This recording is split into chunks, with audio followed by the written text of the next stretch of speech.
For Creamer Media's Polity, I'm Lumgile Nkomfe. Joining me today is author and technology commentator Arthur Goldstuck, here to discuss his book titled The Hitchhiker's Guide to AI, The African Edge. Your book provides critical insights into new digital technologies and how applicable they are to Africa. Can you please discuss the significance of the African continent in your decision to write this book?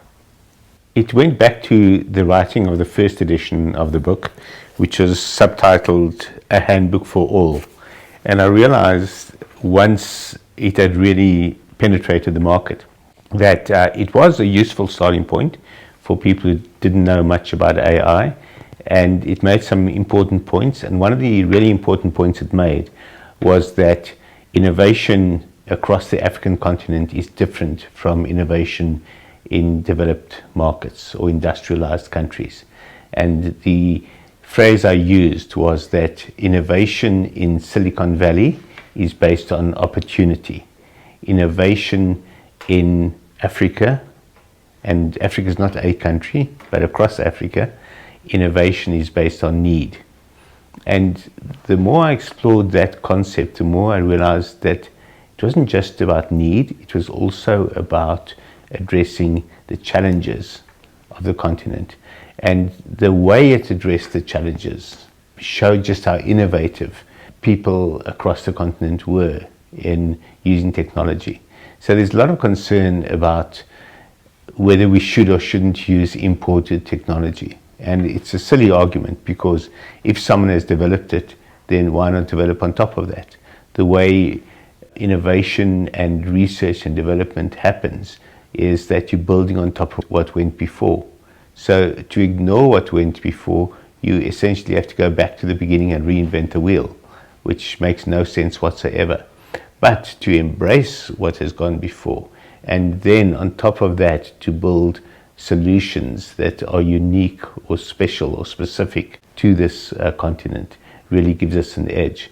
And the more I thought about that, and the more I spoke to people in South Africa and in other African countries, the more I realized the extent to which AI gives Africa an edge. So I subtitled the second edition, The African Edge.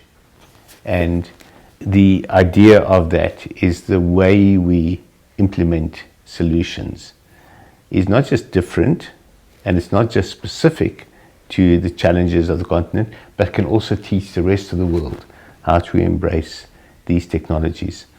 I once had the privilege of interviewing Satya Nadella, the CEO of Microsoft. In fact, I interviewed him in Nairobi, in Kenya. And I asked him what the rest of the world can learn from Africa, from a technology point of view. And he said that the challenge for organizations like his and for big tech organizations is, where is their next billion customers coming from? If they're a billion customer company like Microsoft or Google or Amazon, where does their next billion customers come from? And that answer is to be found in a region like Africa. In the book, you address the use of big data and AI in popular sports such as rugby and soccer, and also explain how this informs the judgment of key decision makers in those sports. Can you please reflect on how big data and AI have been used at the highest levels of sport today? One of the first areas in which I got really excited about the use of AI was in soccer, because I'm a big soccer fan. And one of my great insights came from an event I attended in Barcelona at the Espanyol Stadium. That's the second tier team in Barcelona. So Barcelona FC's stadium is very well known, the new Camp, but it was a very old, dilapidated stadium. They've just renovated it. At the time, Espanyol had the most advanced stadium in the city, if not the best team. And it was 2018 where I attended this press conference hosted by La Liga, where they showed off the technology they were using in improving the experience of the game for fans, improving the organization of the league for the teams, and then improving the performance of the players for the coaches and the players. And AI was being used throughout. And I wrote an article at the time about how AI is being used to transform the game, and especially the experience of the game.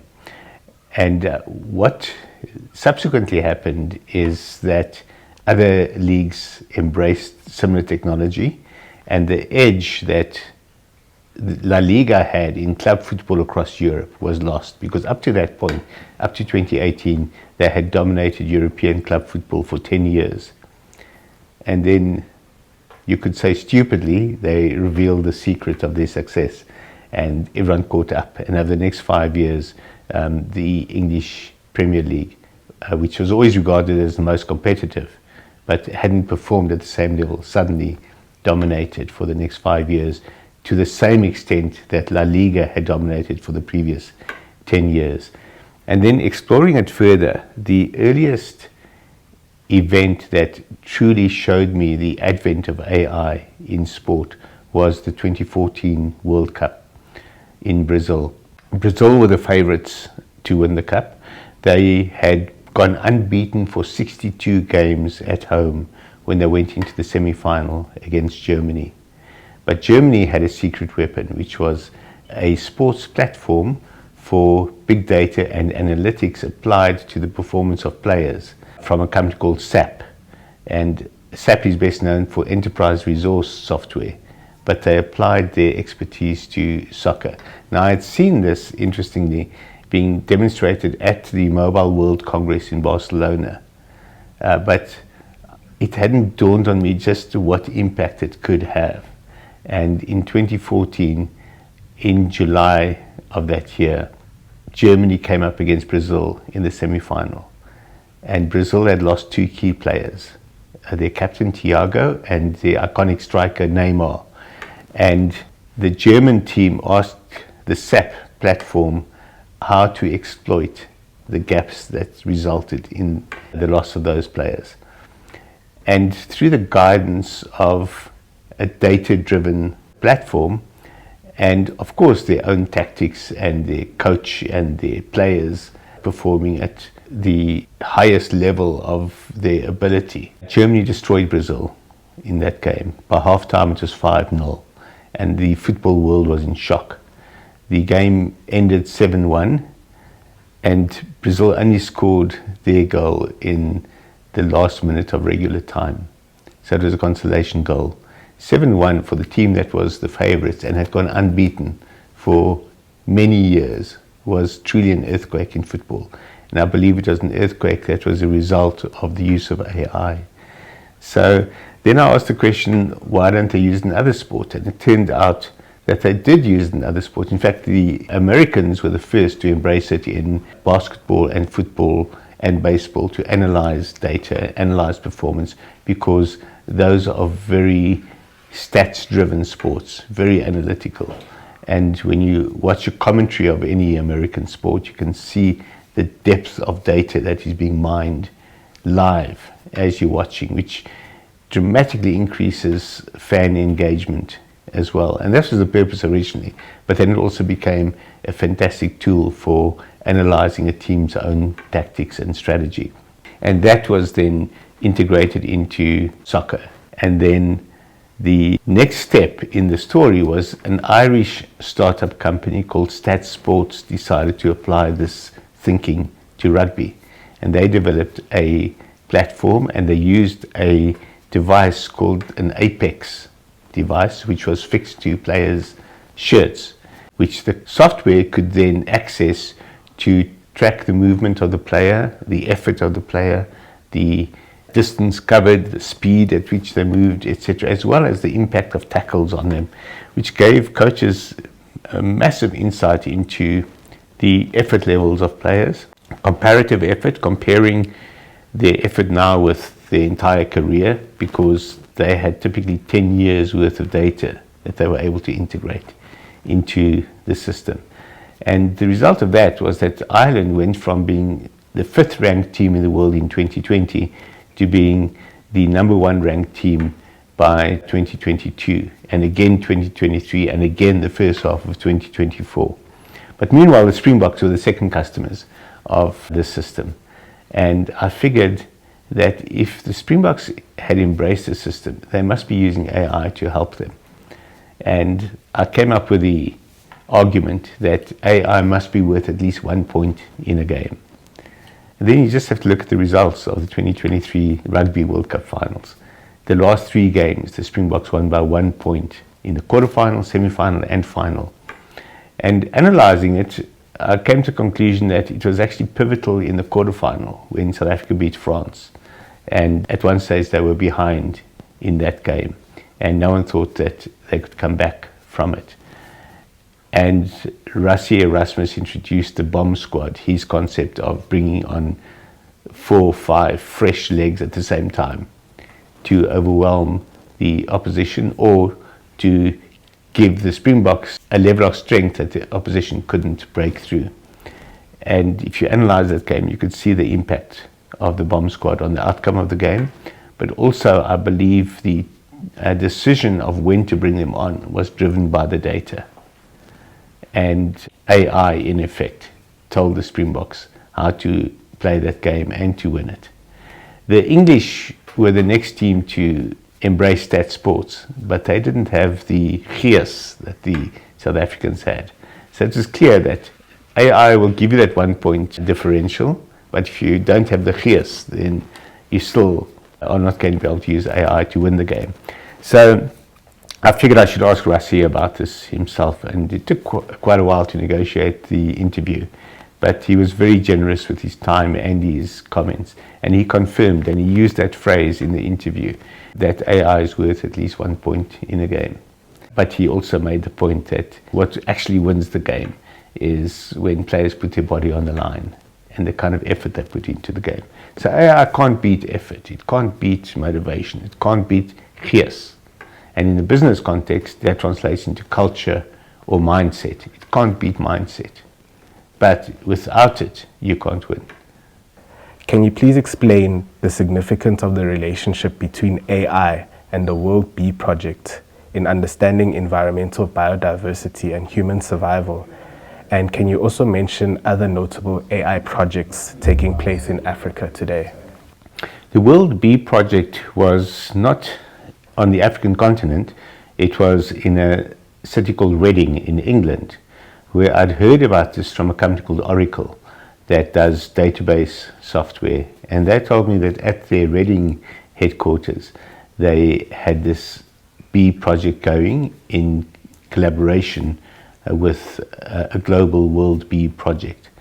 And essentially they had beehives that were connected to sensors and collecting data, feeding it into the cloud and combining it with existing data or expertise from bee experts to understand the communication of bees.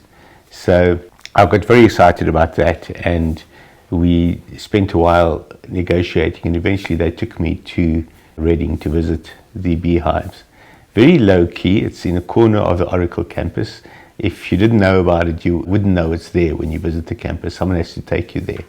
And the official beekeeper was actually the senior Oracle executive at that facility.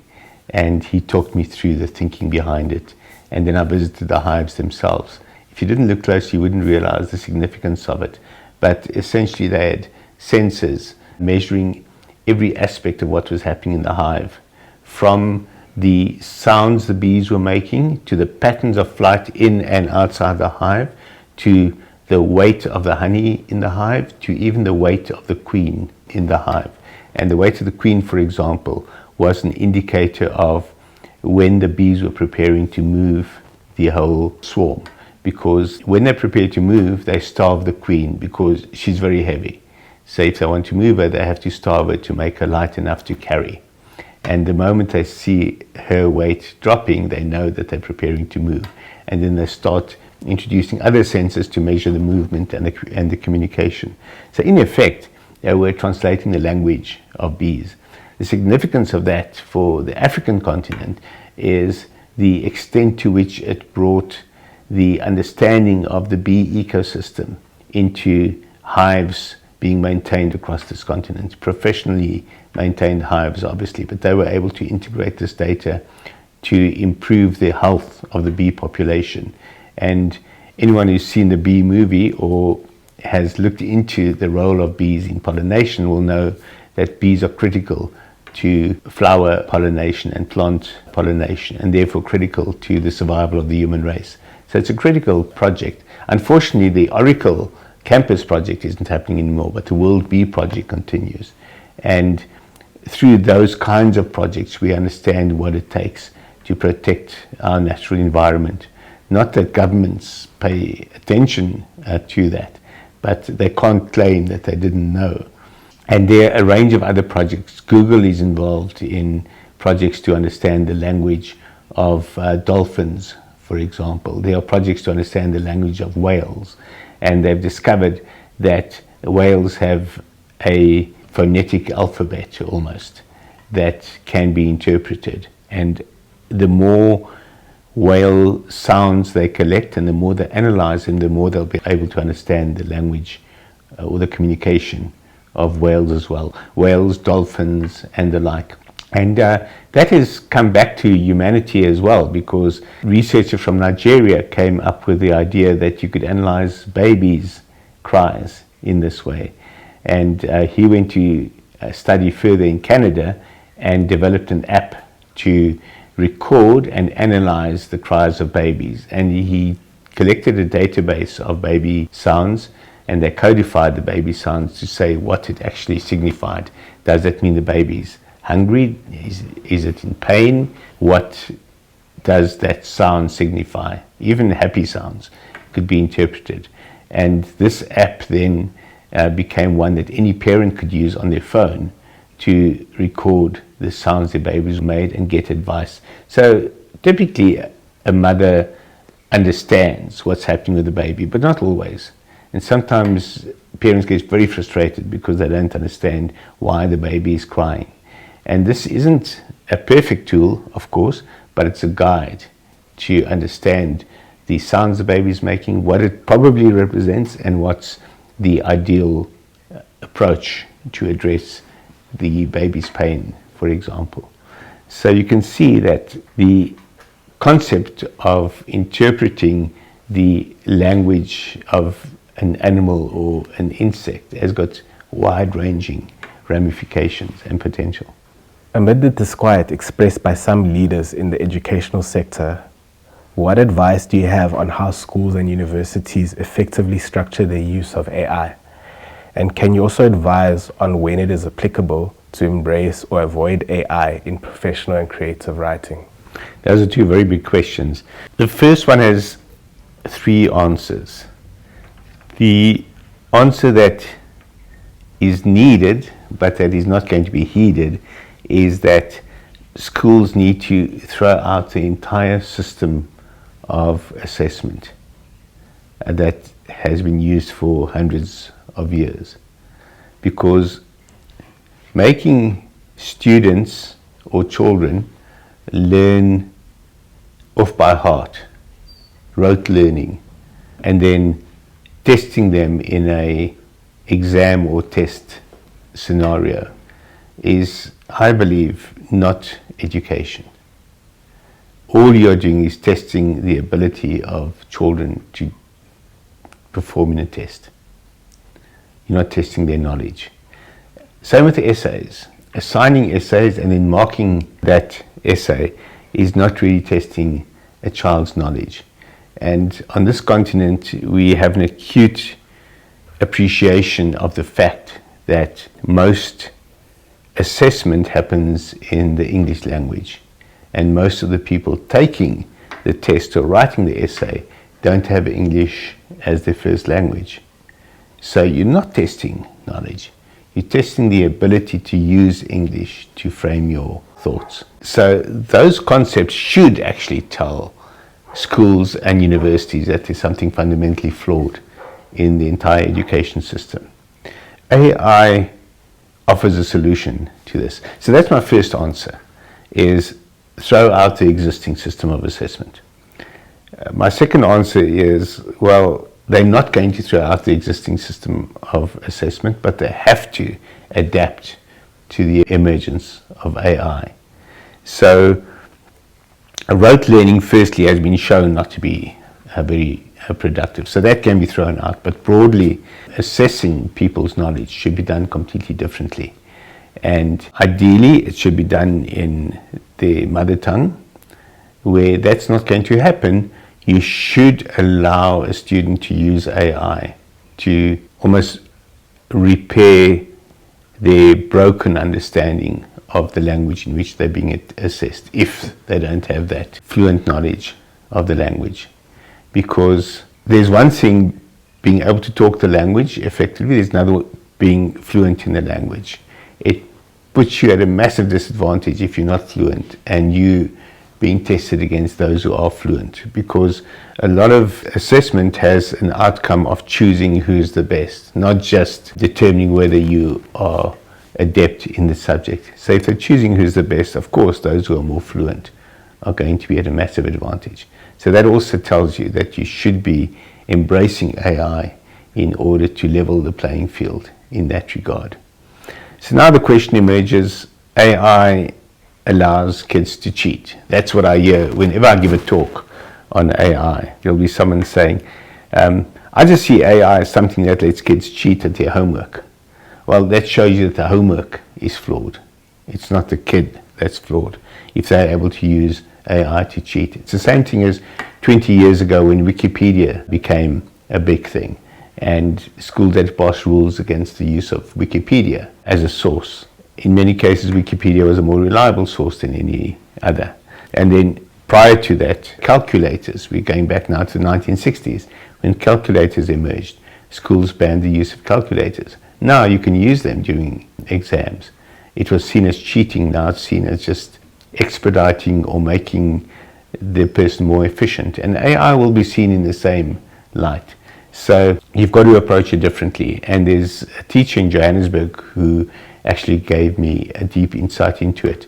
She tells the kids to use AI to write an essay, but then to come into class and argue the essay, both in terms of what's good about it and what's bad about it, and what they would have done differently, for example. You can ask AI to do that as well and then use AI as output, but what that means is you are engaging with the content, as opposed to just copying from books or from Wikipedia or some other source.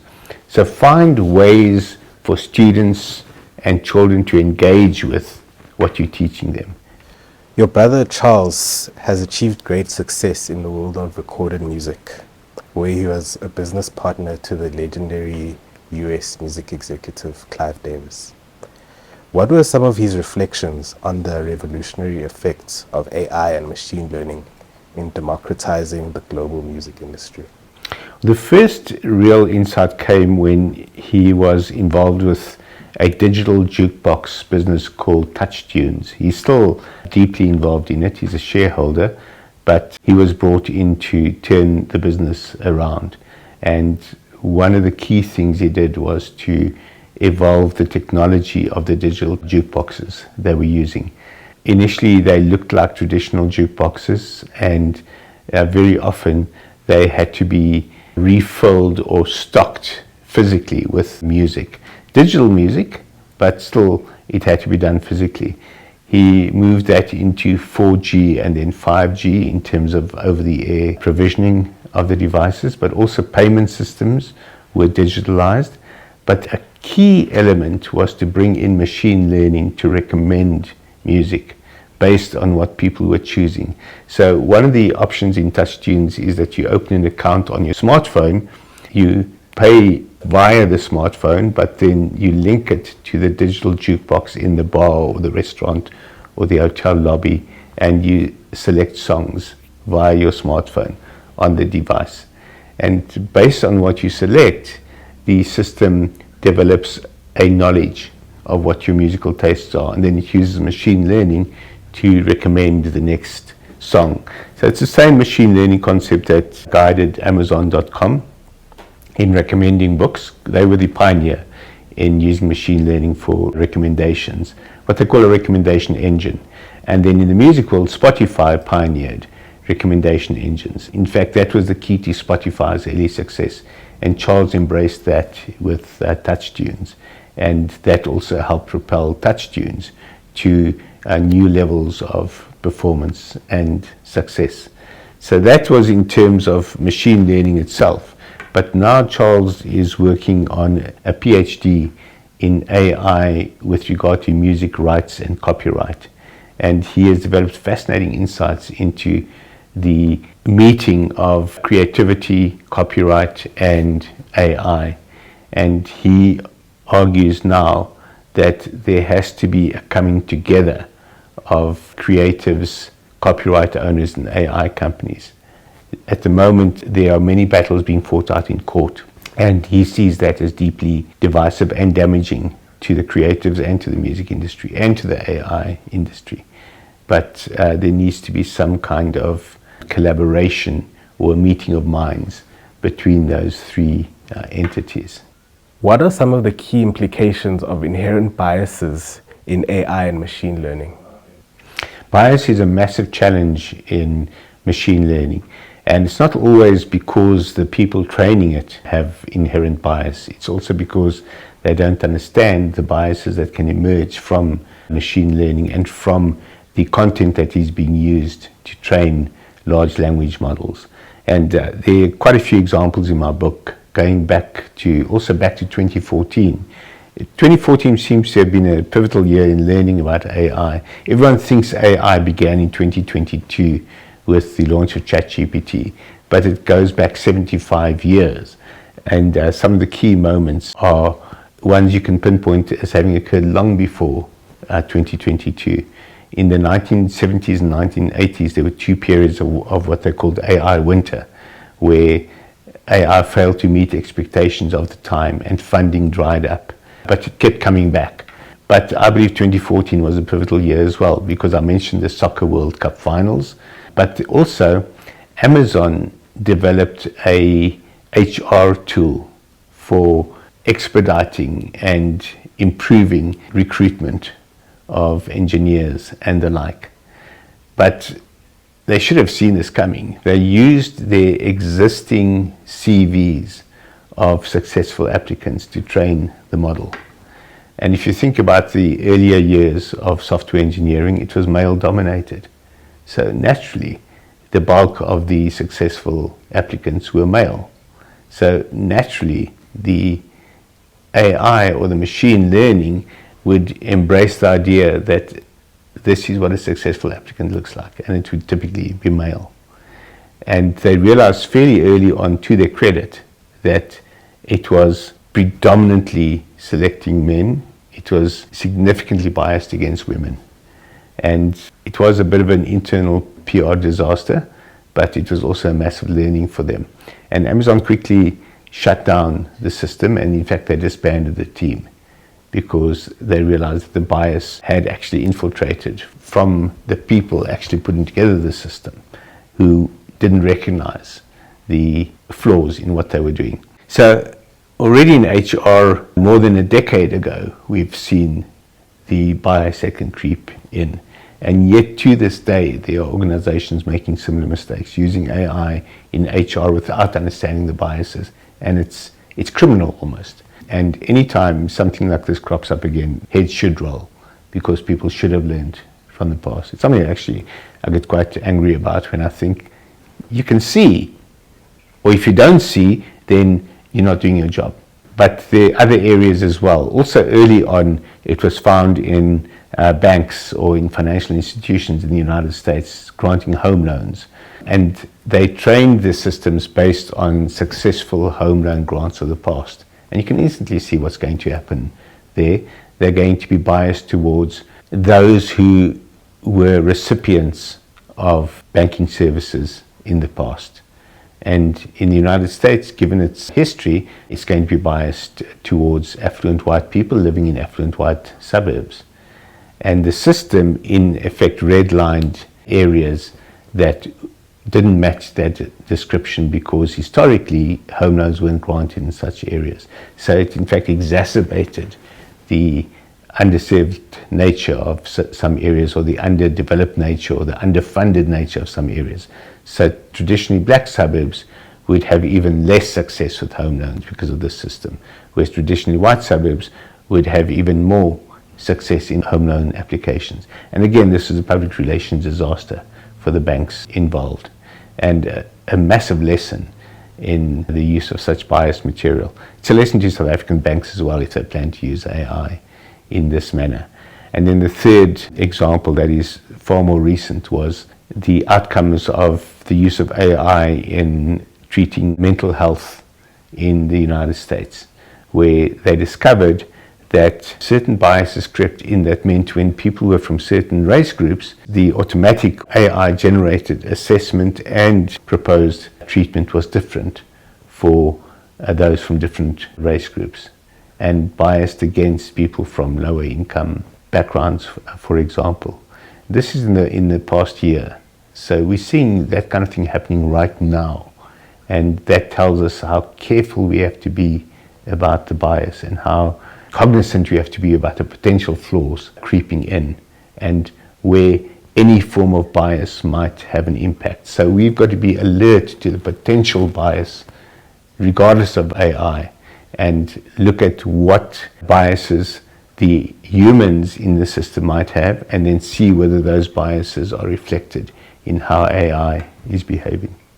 Finally, to what extent can AI contribute to the economic growth of and poverty reduction in Africa? And what strategic measures are needed to harness these potential benefits? Lungile, that is probably the central question about AI in South Africa and across Africa, is how can it be harnessed for raising people out of poverty? The answer is simple and complex. The simple answer is that more than half the adults on this continent now have a smartphone. And every smartphone is capable of accessing the internet and of accessing AI platforms and tools. Something as simple as Google Gemini is now available on any Android phone, for example. ChatGPT as an app is available on any phone. Suddenly, anyone has access to a tool that can answer almost any question that involves human knowledge. In the past, if you wanted advice on something, you had to go and find someone who could give you the advice or find a source of that advice. And if you were sitting in a suburb on the outskirts of Nairobi, for example, with no electricity or limited electricity and limited connectivity, you almost had no chance of finding that information. And it kept you almost chained to your environment and to your limitations. The smartphone liberates you. Yes, it's got to be charged. Yes, you have to get internet access, but there are ways around that. And there are also initiatives by governments to bring low-cost data to everybody. Not enough is being done there. But let's say, for example, the proposal from our regulator, ICASA, a few years ago, that all individuals had to be given a minimum amount of free data per month by cell phone operators, which a lot of people have rejected as being impractical. But I'll come back to that. Let's say governments do that, all governments across Africa, and you have a smartphone and you're able to get it charged once a day or every couple of days. Using that data, you can then access these AI platforms and ask them anything, including how do I qualify myself to get a job in this area that I have a passion for, just as an example. And it'll tell you what it'll take. It'll also tell you why it might not be feasible. But you can then use it to interrogate the system and guide you in what area you should ideally follow. It can then even teach you in that area. It can give you a basic understanding, and then it can give you an in-depth course. The power of AI today is that any individual can use it for any level of information or guidance that they need. There are dangers in that. AI hallucinates, it makes things up. But in the context that I'm talking about, AI is a powerful ally. It's a tutor, it's a guide, it's an assistant, and it's essentially the kind of tool that you used to see in science fiction and in comic books that people used to give themselves almost a superpower. AI gives any individual now the superpower of knowledge. In terms of governments making that knowledge available, we have to recognize, as much as the mobile operators don't want us to, that they've been given a license to print money. Where they're not making money is because there have been structural impediments. Cell C in South Africa, for example, was almost doomed to failure by the way the market was structured originally. But they're coming out of that, and to have a mobile network operator license has become a license to print money if you're doing things right. In return for that license to print money, you should be obliged to be part of this nation building project. And the nation building project should be about giving people access to knowledge, regardless of who they are or what their level of financial means are. And by providing that basic amount of free data per day to every individual in the country, you also are opening the gateway to knowledge. That was Arthur Goldstuck discussing his book titled The Hitchhiker's Guide to AI, The African Edge.